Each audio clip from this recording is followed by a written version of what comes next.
The Witcher 3 is my favorite game of all time, and upon revisiting it one more time after so long, I was like, That's what I'm talking about! That's why he's the MVP! That's why he's the GOAT! The GOAT! don't get me wrong, it does have its shortcomings as you will see in this video, so it's not a perfect game, but in my opinion, it is as close to perfection as a game has ever gotten. To me, The Witcher 3 is the best game ever made. The combat has so much depth and customizability to it, coupled with excellent progression. Geralt carries two swords, a steel one for when you're fighting humans and a silver one for monsters. You of course have light and heavy attacks, dodges, rolls, blocks, parries and counter attacks, but in addition to that, you also have a crossbow which is helpful in various scenarios against certain enemy types. You have different types of bombs which are insanely fun to use.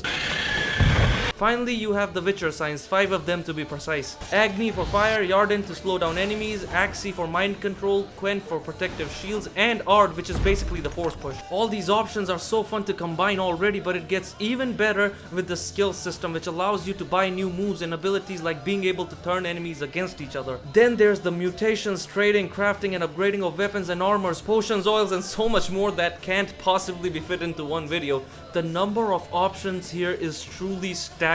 There is so much thoughtfulness put into every part of the progression, a ton of freedom and choices given to the player to experiment with loads of different builds, and the great thing is that even though the progression system is as deep as your mother's, it still does a great job of not feeling overwhelming. It is an incredibly rewarding system that keeps getting better and more fun the more you play the game. Now the fist fighting is okay when fighting a singular enemy, but in the select few situations where you have to fight multiple enemies, it is kind of frustrating because you keep getting jumped while parrying. But hey, as long as I get to throw haymakers at a rock troll and kill a bear with my bare hands, I'm a happy man. The animations are slick as hell and you can be a dance of death here, literally.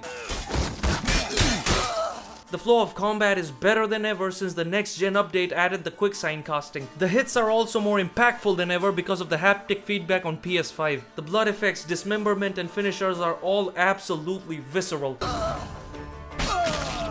Witcher 3 has some of the best and most meaningful enemy variety in any game ever. From airborne threats, to grounded giants, to amphibious targets, there are so many distinct monsters for you to hunt which all offer something different. Of course, a beginner would just go into battle wailing his sword all over the place, but after you've spent time with the game learning its various ins and outs, there is nothing more satisfying than finding out about a tough monster and preparing before the boss fight, or entering a fight, seeing an enemy and immediately using the right oil, potion or sign because you already downloaded its moveset and know its weaknesses. This loop of fighting keeps getting better as the game progresses and you keep learning. Seriously man, the combat can be tremendously fun at times.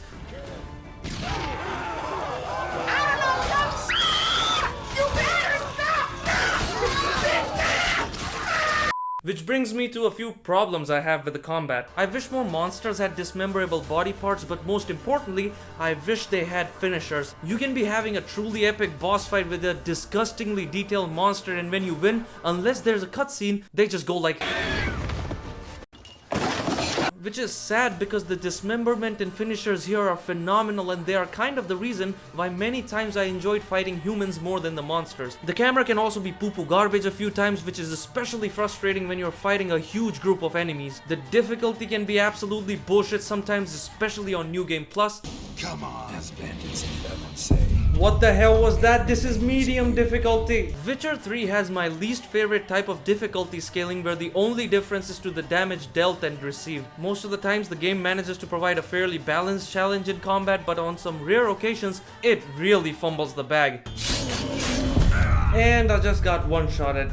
Amazing. This is one of the very rare times where I recommend the medium difficulty instead of hard, and even more so if you're returning to the game and plan on playing with New Game Plus. And finally, my biggest problem with the combat is that sometimes you'll fall somewhere and then get stuck between a rock and a hard cock because Geralt can't jump when enemies are around, and that just makes me go like... The open world of The Witcher 3 is simply unmatched. From the various islands of Skellige to the war-ridden swamps of Velen, through the bustling streets of Novigrad to the fairy tale land of Toussaint, between the mountain castle of Kaer Morhen to the open fields of White Orchard, the open world is perfect to the last drop. First of all, Look at this, man. This game was already one of the best looking games ever made because of its art style, but with the next gen update, now The Witcher 3 is probably the most beautiful game ever. The textures are crisp, the character models for humans and monsters are disgustingly detailed, the weather effects are a magnificent sight to behold, and what really steals the show are the environments and lighting. Literal eye candy, bro. This game has so much variety in its locations, from high up mountainsides to sewers where Discord mods live, but somehow the way all visual elements come together to realize this artistic vision is literally perfect everywhere. Seriously, man, no other game has this sort of aesthetic nailed down this masterfully. It literally looks like a painting at times. This is art. By the way, if you're enjoying this video till now, please be sure to like it and subscribe to the channel. It helps me out a lot and I really appreciate it, my dudes. In the majority of games, the different areas of the map don't really have anything distinct to them other than maybe some visual changes. They're like TikTokers in terms of originality. But in The Witcher 3, every place is unique with its own environments, culture, people, wildlife, and monsters. The scale of the world is massive, the architecture of every place is a spectacle to behold, the sheer sense of density of crowds is coupled with some of the most advanced AI in gaming. You can see people engaging in a staggering number of different activities, more than any other game I've ever played. Their actions are different depending on the weather, time of day, and other events. They talk about the events of the game world depending on how far you are in the story and what you have done. Seriously, there were times where I just stopped what I was doing just to listen to the NPCs. If the seed only gave back his body, I've sewed him a lovely shirt. He'd be dressed as fine as a jarl for the funeral. Whether it be inside establishments or out in the wild, the NPCs actually feel like they're real people just going on with their daily lives, more so here than in any other video game. There's a sense that they exist even when you're not there. It is not perfect, however. What the hell is even happening, bro? And someone like me can still find ways to mess with the game. There you go. What a lovely day. Wait, how are they still talking? Riding down upon us. Women's gossips just never end, do they? There's not a lot of bugs in the game to begin with, and the ones that are here aren't game breaking. But goddamn, they're the funniest shit ever, bro. Why is his mouth moving, bro? You're dead. Here this poor bastard somehow ended up indoors. And here Geralt just lost his goddamn mind. Those Witcher potions must have had some mushrooms in them, cause what are you even swinging, Geralt? The biggest issue with this open world is how you traverse it. Geralt's movement can be a little janky at times, but it is a very minor issue compared to Roach. See, Roach is the best video game horse of all time, so much so that he makes me want to kill myself. I feel like the only game that has ever nailed the concept of video game horses is Metal Gear Solid 5. In open areas it's alright, but man, this piece of shit is a nightmare to control when in closed off or crowded areas. Hell, one time I was in a race and this dude bugged out and refused to sprint, so I lost.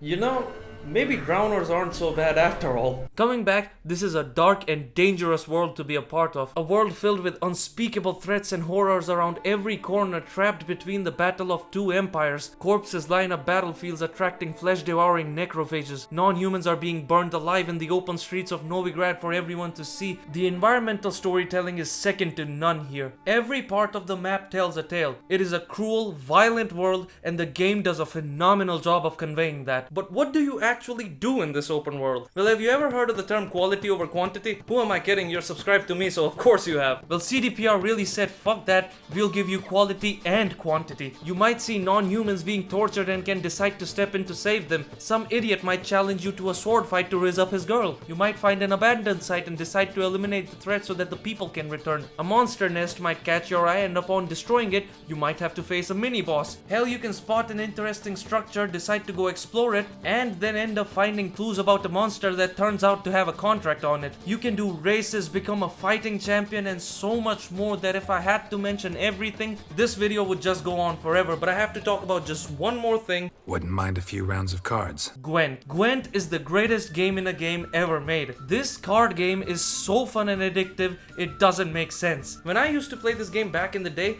I used to skip playing Gwent, which makes me realize that I was a stupid ass child because this shit slaps, bro. This time around though, I literally spent entire play sessions just going around finding people to play Gwent with. Your son. What happened to him? My son just died in a storm. He was such a brave warrior. I loved him so much, and now I don't even get to have his body. I lost him to the sea. Oh yeah? Well, you're about to lose your cards as well. To me. The sheer number of unique things that can happen and you can do is staggering on its own. But the amount of effort and quality put into all of it is just unbelievable, man. I swear you can't go 5 minutes in this game without finding something interesting to do. There is no other game world that makes me this excited, this invested, and this actively interested in exploring it. I want to be inside it as much as I can be. Title of your sex tape. Discovering stuff like this by accident or by intuition is such a great feeling and can only be possible in an open world setting, and this right here is the best, most alive and most immersive example of that. It genuinely feels like this world truly exists even when you're not playing the game. And you know what makes it all better? The soundtrack. The Witcher 3 soundtrack is a masterpiece of musical storytelling. Of course it mixes perfectly with the sound effects. Of course it's epic when it goes like during fights, but also the ambient background music that plays while exploring this gorgeously realized world is hands down the best I've ever heard in any game ever. It is genuinely moving and a perfect example of a soundtrack that speaks to the soul. Whether it be during exploration, combat, or anything in between, this OST is not only a great accompaniment to the game, but also a standalone work of art. Seriously man, no amount of glazing is enough to describe how good the music here really is.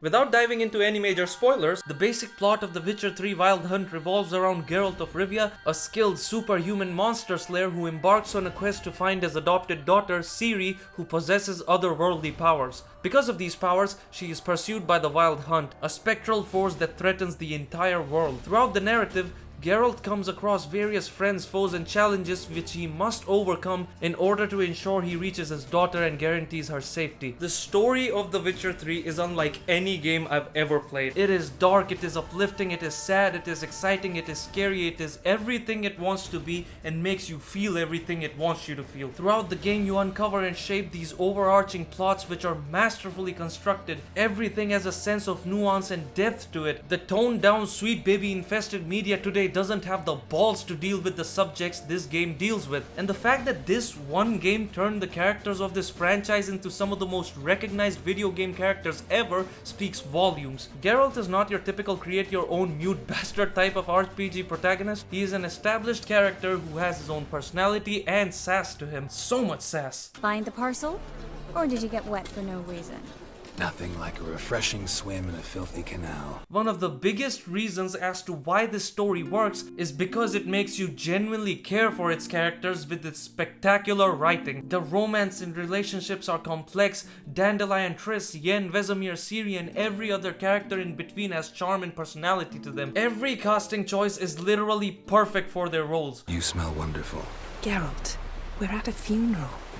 You smell wonderful at this funeral. Not to mention the game has some of the hardest quotes I've ever heard, like Geralt can transition from dropping monsters to dropping the sickest bars known to mankind. I thought your mutations cleansed you of humanity, stripped you of emotions. You don't need mutations to strip men of their humanity. I've seen plenty of examples.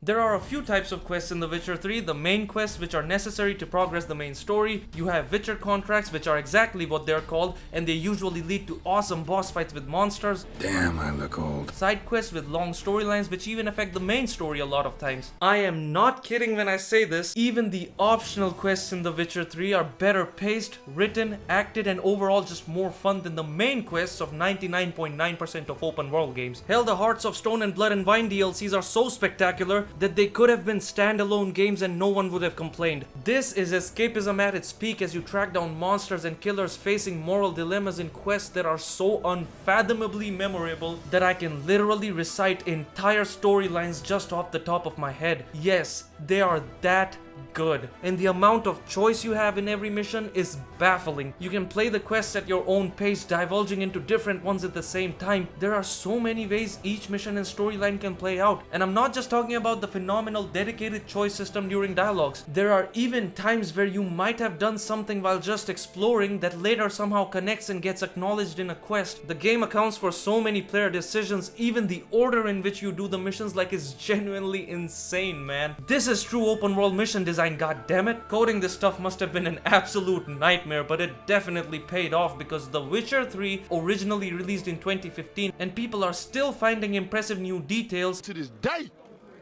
To this day.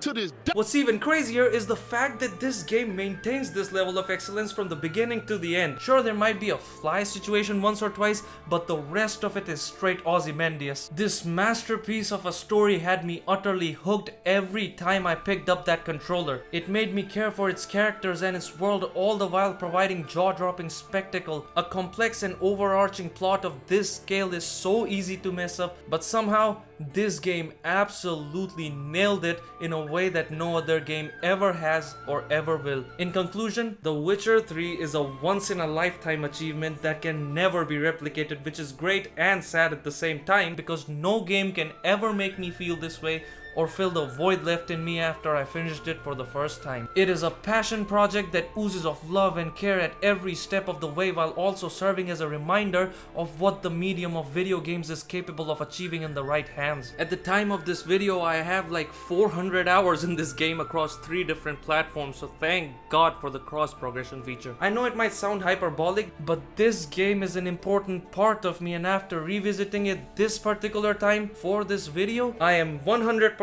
certain now that no piece of media can ever take its place. I don't think we will get a game as good as The Witcher 3 ever again.